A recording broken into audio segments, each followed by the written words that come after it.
Hello everyone, thank you so much for tuning in. It's a dupe discussion. We're talking about dupes for the first time in what seems like kind of a while on my channel. I know dupes videos are some of the most popular videos I have done if I look back on some of my older videos, and I feel like the makeup landscape has changed a little bit, and personally I feel like I've become a little disenchanted with the whole dupes idea, and part of it is because I think a lot of the things that are launched are made to look so similar and function so similarly to a certain high-end product. Like they're copycatting in a very obvious way. They're wanting the consumer to make that connection. Oh, they're trying to dupe this thing. And it just seems like there's a lot of, let's call them low-hanging fruit types of dupes out there where you guys know just as well as I do what's trying to be duped. And it just doesn't seem as interesting as the days when you just dig through your stuff and you try to match up the shade and you try to find a formula that was just like this or that. You know, that was some investigative duping. And those were some situations where you felt like you were doing people a service because you're investing the kind of time in this process that a lot of people might not care to do, but you're giving them in a 15-minute video the information they want. A second reason is I feel like in all of social media, the word dupe gets thrown around real lightly, and I wish everybody would also learn the word similar and use the word similar when it's relevant. It's a dupe, in my opinion, if that formula and that shade are pretty much exactly like the high-end product. But I run into so many situations where something is really close and you just have to call it similar. Don't go ahead and call it a dupe just for views. Just say that it's similar if it's only similar, because I think that information is still valuable, because for a lot of people, similar is good enough. But wouldn't you agree there's a designation there? And I think when we just throw around a word too loosely, it just waters down the whole concept for the rest of the community and all of the viewers, and it just makes the dupe videos seem a little bit less like wow. But I've been thinking to myself in recent weeks, I was like, do you still like coming up with dupes? Well, yeah, I do. When I have time, I really like doing that. Then do it your way. Just because everybody's talking about the obvious dupes or they're calling things dupes that aren't really dupes, go about it in the way you want to do it. And if people want to watch it, they'll watch it. So that's what I'm doing today, guys. I've got some great products that are dead on dupes. I feel like some of these are popular products, but you haven't heard of these dupes left and right over and over again. So I hope this is informative for you. It's kind of a random hodgepodge of different kinds of products. It's not like all face or all lips. It's just kind of a mixture of face, eyes, and lips.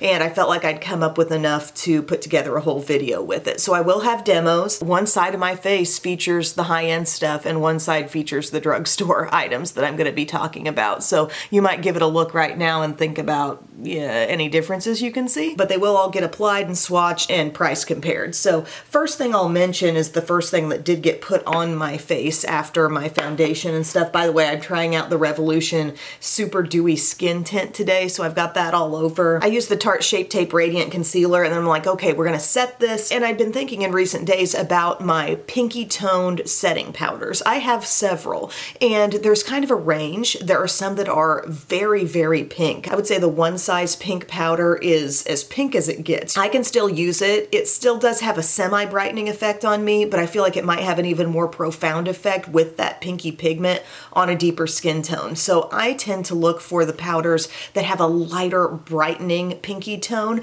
I think that really does my skin and my under eye some favors. So I've enjoyed very much this one from Laura Mercier, and it's her translucent loose setting powder Tone Up, and it's in the rose shade, and it is just a barely there pink toned take on her translucent setting powder. And it's really good. It's brightening. It kind of feels like it evens you out a little bit. It definitely doesn't dull down the under eye area. You could use it to set your whole T-zone and wouldn't feel like, oh, there's the pink. You know, it just kind of brightens. And I've noticed that my e.l.f. Halo Glow setting powder in the light pink shade is exactly like this in terms of the tone of pink. It's that barely there pink that's giving the powder an extra brightening effect. And I do love the packaging on this. This one doesn't even have that sifter lock, and I think that's so valuable if you ever wanted to travel with this.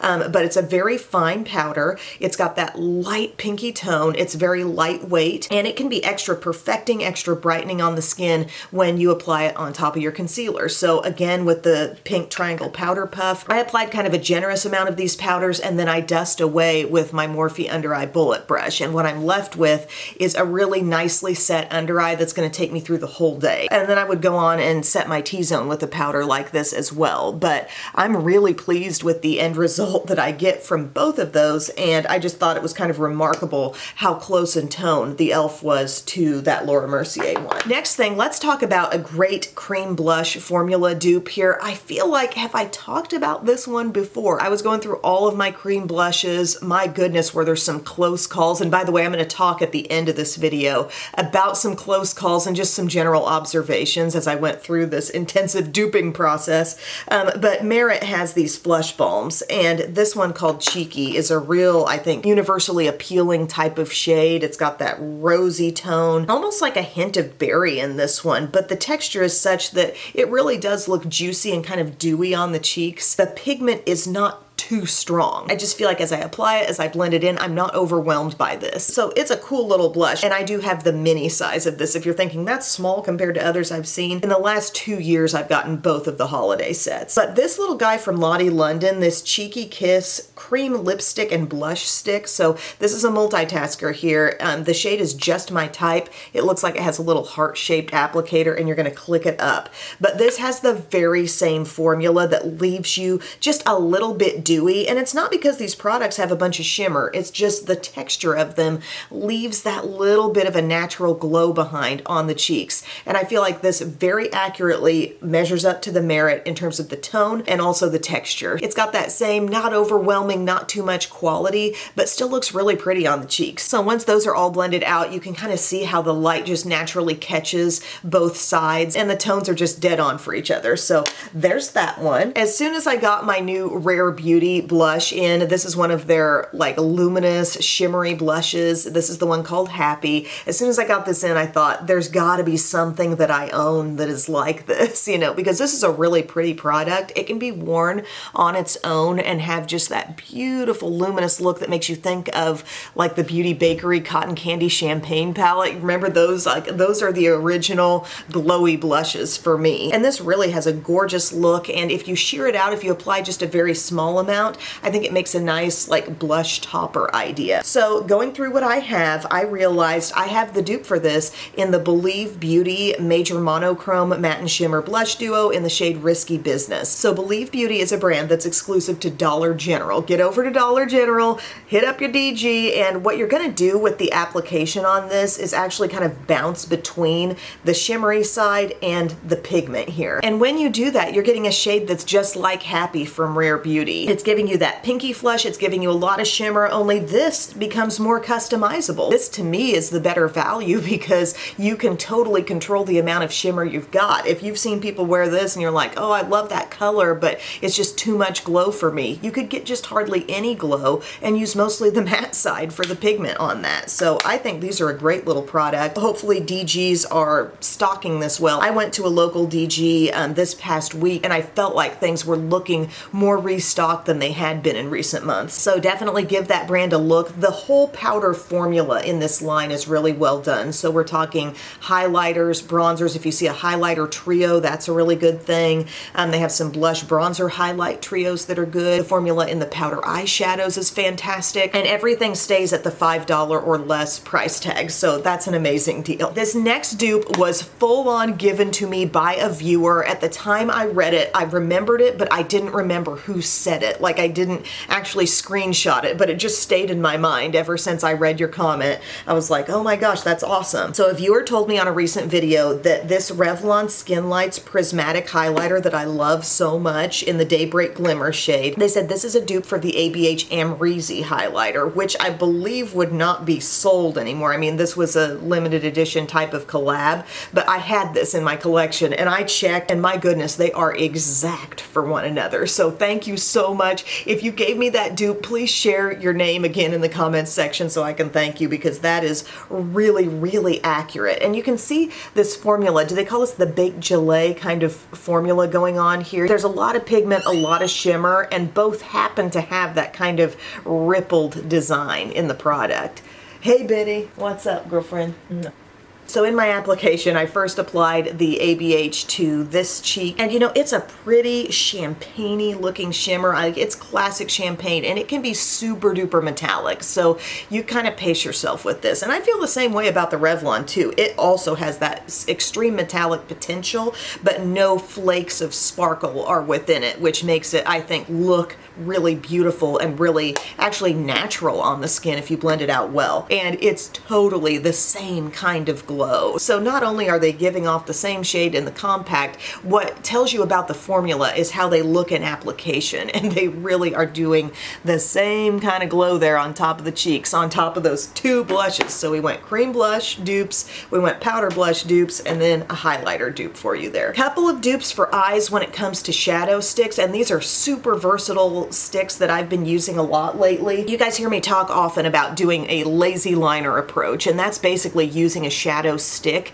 as your liner, which shadow sticks are a little thicker. They kind of give you that smudged look without you having to do anything to them. And there's a great one from Laura Geller called the Kajal Longwear Eyeliner. So anytime these are in some kind of multi-pack sale on QVC, I will shout it from the rooftops on my Instagram story for you. I've learned I can't necessarily wait to talk about them in a YouTube video because they may sell out. That's what happened with my first go round. I got like a 7-pack. Kind of odd to have a 7-pack, but I got a 7-piece set of these last fall, and I used them. I loved them, loved the tones, but they sold out so fast. So anyway, soft black. I've realized I like using this across the upper lash line, but also in my lower inner rim. Something special about a shadow stick in the lower inner rim.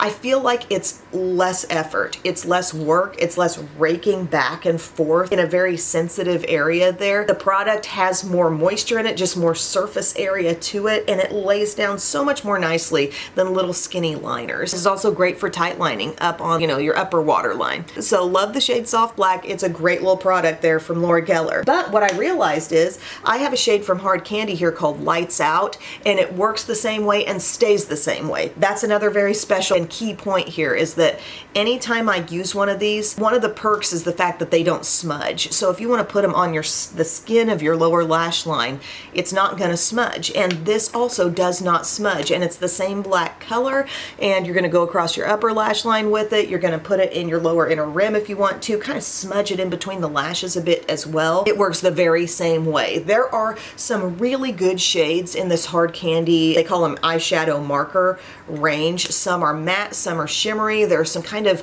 oddball, off the beaten path kinds of shades. I wish there were more that duped some of these deep, rich Laura Geller shadow stick tones, because they've got the formula on point. It doesn't smudge, and it works the very same way with the same kind of ease. Now, one other situation where the Hard Candy sticks are duping something, I think it's the prettiest stick from Laura Mercier, her caviar stick range. The shade is called Amethyst. It's not an easily dupable shade. It's a very like murky mauve, little bit of lavender in there. It's got sheen, but it's not too shimmery. Like, it's just perfect. And I love that type of a shade with that depth level. It's not nearly as dark as the black, but it's not like a light shimmer. And stuff like that is really pretty down on your lower lash line. So on the skin of the lower lash line, and it gives you that smudged out look. It makes it look like, hey, maybe eyeshadow has just been applied there, but you can count on it to last because these shadow sticks tend to be more long wearing.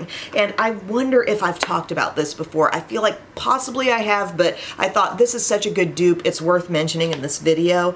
The shade Pony in the Hard Candy line. So this is one of the shimmery ones. The last one I mentioned is a matte, but this has the exact same tone as the Laura Mercier. It's great about not being too shimmery, not trying to be too light and metallic, but it's got that coolness. And I just put that on my lower lash line over here, and I'm getting the very same kind of smudgy, smoky look. And guys, this looks really good whether or not you're using a dark liner in your waterline. Like, this is just a really nice, like, soft definition down there. Or use them as a true, like, shadow stick idea and just draw them all over your upper lid if you want to. Kind of dab over it, blend it out up into the crease, and you've got an easy eye look that way too. I'm just kind of explaining the way I would typically use it, and that's what I do, and these are great dupes. Couple more things. We've got some very good lip liner dupes. Just 100% dead-on lip liner dupes, and the shades I'm duping are really popular ones that I just hear about left and right. Whether you're on YouTube or you're on TikTok, you're gonna hear about these a lot. So first one, Charlotte Tilbury Pillow Talk Liner. This is your soft, kind of pinky nude looking liner. Everybody seems to love this shade. It's in a lipstick as well. Whatever the format, it's giving you a pretty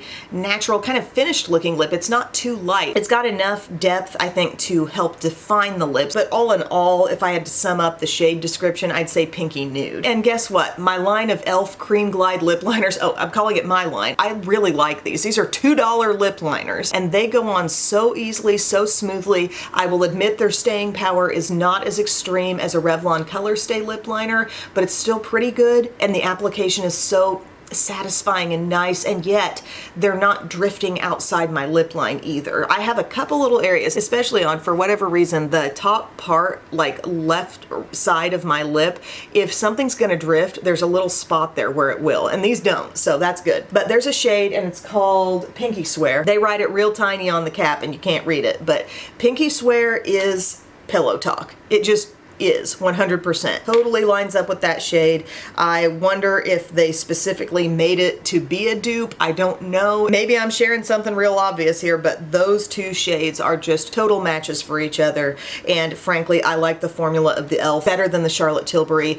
I've owned this a little longer, so I should give it a little bit of grace on that point, but I don't ever remember it being quite as creamy as the e.l.f. And then the e.l.f. dupes something again with their Mauve Aside shade. So the color Wherever Walnut. I have heard about this a lot, especially on TikTok. People love these Makeup Forever pencils, which are kind of a brilliant idea. They're like a multitasking pencil. They're the artist color pencils, and like they've got some that look more like lip liners, they've got some that look more like eyeliners. Like it's just a whole range of multi-use pencils. And this shade called Wherever Walnut is going to be deeper than what I've just explained with Pillow Talk. I think of it as a cool-ish neutral with maybe just like a little pink, a little brown. It's not quite as cool as a full-on mauve, but I see why people like this shade so much. It would kind of be an aid to so many different lip colors, kind of a chameleon, but a nice like little neaten it up, fence it in type of shade for anything. And then my mauve shade of the e.l.f. Cream Glide lip liner, y'all, I've been wearing it. You know, this is my e.l.f. side, this is my Makeup Forever side throughout the whole video, nothing else added, and they look just the same. Like, this was so satisfying to dupe this shade, and this color, truly, just to have this in your collection, it's very versatile, it's really nice underneath different glosses, paired with different lipsticks. Any lipstick you feel like is a little too light for you, consider blending that into some of those colors, and I feel like you'll really make it right for you. Wherever Walnut is a phenomenal shade, but this is it to a T. So my friends, those are my dupes. I'm very happy and excited to share them with you because I feel like they're just very accurate and very satisfying dupes. Let me know if you've run into any other dupes, because I mean, whoever shared this, they were on it. They knew. If you've got any other great accurate dupes that you want to share, maybe you'll tell me a bunch of them and I can just report them all to everyone. But thank you all so much for watching. I feel like as you look at my face now, you would have to say things left to right are looking pretty darn similar, and I'm very proud of that. If you like this video, give it a thumbs up. If you found it useful, share it with a friend and leave a comment. I love you guys so much, and I will see you again very soon. Bye. Whoa, whoa, whoa, hold on. I forgot to share my random observations that I put on this Post-it note. Okay, just a few things I realized as I was going through dupes. Almost every sheer red gloss is more pigmented than this one from Dior. The Lip Glow Oil in the shade Cherry. You think this is going to give you a pretty reddish tint. It gives very little, and there are a lot of things that in the tube, like, they look so close to this. For example, even Essence has put out the Hydra Kiss Lip Oil, and it's got that same kind of like pinky sort of look in the tube, but this is giving more color than this, and almost every drugstore thing that looks like a sheer red is giving more red color than this guy. So there's nothing that truly duped that. Almost everything was better than that as far as the appearance on the lips goes. Hourglass and Physicians Formula. Okay, I'm not sure that Hourglass is still making these glosses, but they're the Unreal lip glosses. There's a beautiful color called Canvas, but all of their glosses have a really nice opaque color color to them, a lot of shine, but they're what you see is what you get glosses, okay? And I thought, you know, that seems a lot like the Physicians Formula new ones, the butter tinted lip conditioners. And this shade called Pink Paradise is actually super close to this one called Canvas. It's not dead on, so I didn't share it in the video, but all in all, the formula that's happening in these Physicians Formula ones is a lot like this, but perhaps a little more moisturizing. Actually feels a bit more like a treatment on the lips. So I thought I'd share that observation. That was cool to see. And then these Milani lip oils, especially these, remember when they came out with the more nude collection ones? I thought for sure these would be duping some things in my collection, but the interesting thing about these is that they're all a little more colorful, I think, than your average lip oil, really transparent product. Like I've got Mahogany from Dior here. All of these are more colorful than that. And I like to see that from Milani. I want to see, you know, a little more pigment, a little more feeling of bang for your buck, like, oh, the tube looked like that, and I'm getting that type of a tone, albeit somewhat sheer, but there's more color intensity in these than most of the other high-end lip oil products that I own. So none of them actually duped anything, but they're all really good products. And they all have really nice scents to them as well. I've noticed that. They really took care, I feel like, with the smell in those products. They made them so yummy, just so inviting with the scent. So they're a 2 thumbs up product, but just didn't happen to dupe anything. So that's all I have to share extra. Thanks again for watching. Love you. Bye.